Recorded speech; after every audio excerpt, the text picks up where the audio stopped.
Hi, welcome back to the channel. Give us a like and a share, always helps the channel.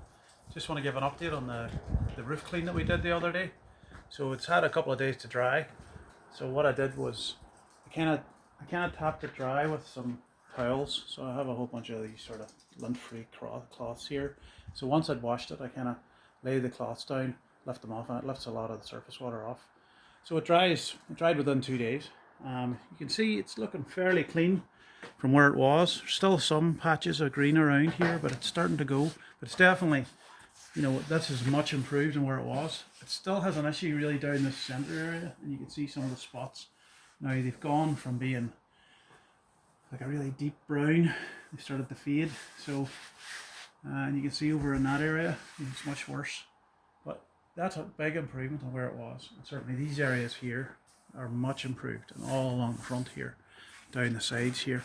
So I think one more clean, and I think this might be ready for putting some Renovo on it down this side. Again, this is much cleaner. This side was better than that side. This is looking really good, and so you just have a few spots, but it's definitely nowhere near what it was, and this is much improved.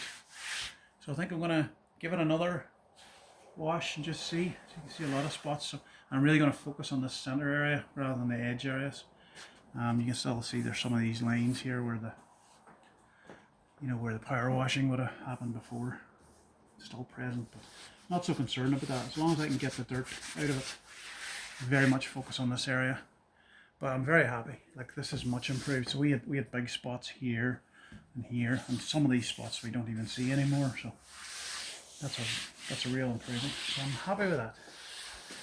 And the hood is totally dry now, so that's a really good performance by that product. So I'm just going to get set up now, and we'll get back to you.